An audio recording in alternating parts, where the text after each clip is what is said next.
The journey begins here, where discarded plastic receives a new purpose. Before these become fashion, they start here. Millions of tons of discarded PET plastic awaiting a second life. It looks like waste, but to the recycling industry, this is an endless mine of raw material. Collection is the first critical step, gathering specific PET containers from the chaos. Specialized trucks gather these resources from residential and commercial zones daily.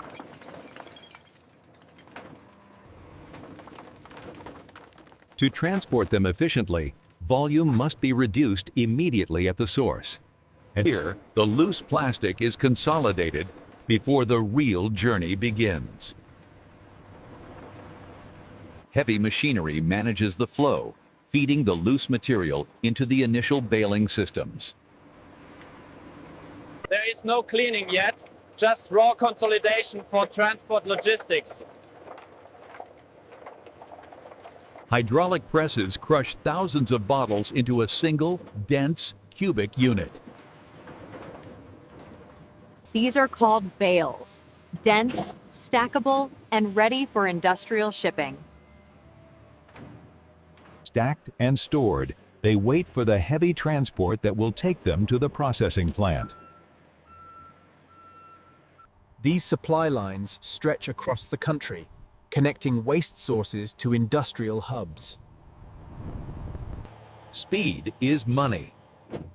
The recycling chain relies on a constant, uninterrupted flow of material. Drivers navigate tight schedules to ensure the factory silos never run empty. The destination is a specialized facility, often located in heavy industrial zones.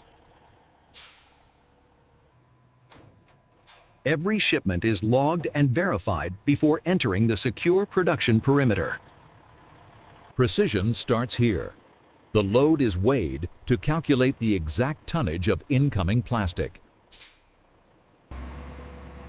Inside the facility, thousands of tons of plastic await their turn for transformation. The logistics phase ends at the receiving bay, where the raw material meets the machine. The journey is over. Now, the complex process of turning trash into treasure begins.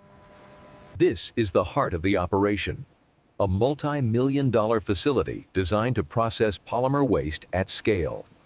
Efficiency is key. The unloading process must match the speed of the production line inside. Every batch is tracked. The origin and quality of the plastic determine the final grade of the fabric. This inventory buffer ensures the machines never stop, even if supply trucks are delayed. The transformation begins here. The compacted blocks enter the debaling zone. High-tension wires are removed carefully to prevent damage to the shredding equipment downstream. Powerful breakers tear the compressed blocks back into individual bottles. Now loose and free-flowing, the material is ready for the first stage of purification. Metering drums ensure a constant, even layer of plastic enters the sorting system. Despite automation, human eyes are still the first line of defense against gross contamination. Magnetic separators pull out any ferrous metals that could destroy the delicate blades ahead. First, a massive rotating sieve shakes off loose dirt, sand, and heavy debris. High-temperature steam is used to soften the stubborn industrial glues holding the labels. Mechanical scrapers rip the plastic labels off without damaging the valuable bottle underneath. Air dynamics separate the mess. Lightweight trash floats away, while the heavy PET falls. Now, infrared cameras scan every single bottle in milliseconds to identify its chemical makeup. Any material that isn't polyester is instantly shot out by precision air jets. Clean, sorted, and separated, the bottles are now ready for total destruction. The wet grinder. This is where the bottle form ceases to exist. In seconds, whole containers are reduced to uniform plastic flakes. Sensors are fast, but the human eye ensures no hazardous materials slip through to the grinders. A final magnetic check ensures no hidden metal scraps enter the crushing blades. The result is a dirty mix of PET plastic, bottle caps, and label residue. Friction washers spin at high speeds, using the flake's own roughness to scrub off dirt and glue. A hot chemical bath dissolves any remaining adhesives and sterilizes the material completely. Physics takes over here. Bottle caps are made of lighter plastic and float to the surface. These floating contaminants are skimmed off, leaving only the heavier, valuable PET plastic at the bottom. The sunken treasure, pure PET flakes, is extracted from the tank floor. A final freshwater rinse ensures no caustic chemicals remain on the plastic.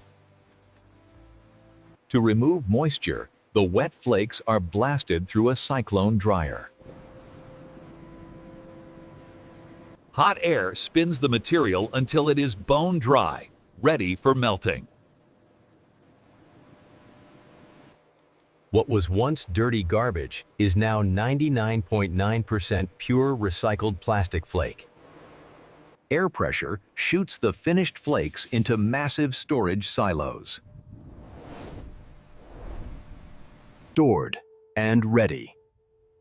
The next step will change their state of matter entirely. Gravity and vacuum pressure feed the clean flakes into the extruder's heating zone. At 280 degrees Celsius, the solid plastic melts into a thick, viscous syrup. Filtered and pressurized, the molten polymer is pushed towards the spinnerets. This is the critical moment. The liquid is forced through thousands of microscopic holes. As the streams hit the cool air, they solidify instantly into continuous polyester filaments. Individual filaments are gathered into a massive rope, known in the industry as a tow. Hundreds of these ropes are combined, creating a river of white fiber moving at high speed. Stretching allies the molecules. This process gives the recycled plastic the strength of steel wire. Crimping adds texture and volume, making the plastic feel soft like natural cotton. Heat sets the shape, ensuring the fiber stays soft and bouncy for the life of the fabric. Finally, the continuous ropes are chopped into short fibers, indistinguishable from natural cotton. The transformation is complete. Hard plastic bottles have become soft, spinnable fiber. The carding process combs the tangled mass, aligning every single fiber in the same direction. Automation takes over. Robotic pluckers gently feed the fiber into the spinning lines, micrometer by micrometer. The loose web is condensed into a continuous soft rope, known as a sliver. Multiple strands are blended and stretched together to ensure perfect uniformity in the final thread.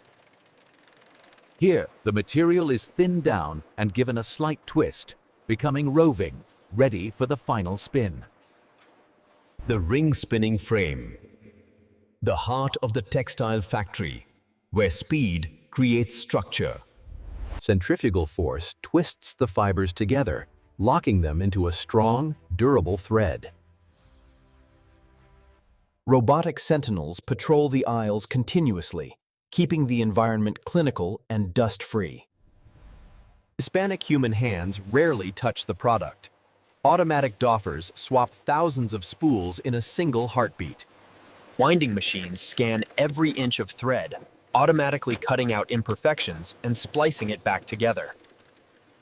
Air splicers join the yarn without knots, creating a seamless, continuous thread for kilometers. From a dirty bottle to a spool of premium yarn, the material is now ready to become fabric. Thousands of individual threads are fed simultaneously into high-speed circular knitting machines. In a mesmerizing mechanical dance, needles interlock the loops to create a seamless tube of fabric. The result is grayish fabric, raw, unbleached, and ready for the dye house. The dye house, a place of high pressure, intense heat, and chemical precision. The fabric is loaded into high-pressure jet machines, where water and dye circulate at incredible speeds. Computer-controlled kitchens inject the exact color formula, ensuring the perfect shade every time. Under 130 degrees of heat and pressure, the polyester fibers open up to lock in the color permanently. The transformation is visible. The plastic is no longer white waste. It is vibrant textile. Heavy rollers squeeze out moisture before the fabric enters the final drying stage. The stenter frame. This massive machine stretches the fabric to its final width and dries it flat. Heat setting ensures the fabric won't shrink later, locking the dimensions and the feel. Dried, set, and inspected. The rolls are now ready for the cutting table. Before a single cut is made, layers of fabric are spread with laser-guided precision to ensure uniformity. Computerized blades slice through thick stacks, carving out thousands of t-shirt panels in minutes. Organized chaos. Every piece is numbered and bundled to ensure the right shade matches the right size. The assembly line. Here, the flat pieces of recycled fabric finally take the shape of a garment. Skilled hands guide the fabric. It takes seconds to join the panels into a wearable structure. The neckband requires precision. One slip, and the entire shirt is rejected. Speed meets accuracy. These operators repeat this complex curve thousands of times a day. Hemming finishes the edge, giving the recycled shirt a clean, professional look. Quality control is constant. Every seam is stress-tested to ensure it holds up in the real world. High-pressure steam relaxes the fibers, giving the final product a crisp, premium finish. Safety is paramount. Sensitive metal detectors ensure no broken needle fragments remain inside the fabric. Verified. The plastic bottle has successfully completed its journey to becoming a perfect t-shirt. Presentation matters. Automated folders ensure every garment is folded to the exact same millimeter. Sealed in protective casing, the product is now ready for retail distribution. Dozens of recycled shirts fill the carton, completing the batch for international shipping. Sealed and labeled. This box is now a trackable unit in the global supply chain. Heavy lifting is left to the robots, building stable pallets for safe transport. Wrapped tight. This stability ensures the cargo survives weeks of ocean or road travel. The warehouse is the final resting place before the product meets the consumer. Logistics is a puzzle of efficiency, filling every cubic inch of the container. From waste on the street to fashion on the shelf, the cycle is complete. Another shipment leaves the facility, proving that sustainability can be scaled. And this is how modern factories produce recycled polyester t-shirts from start to finish.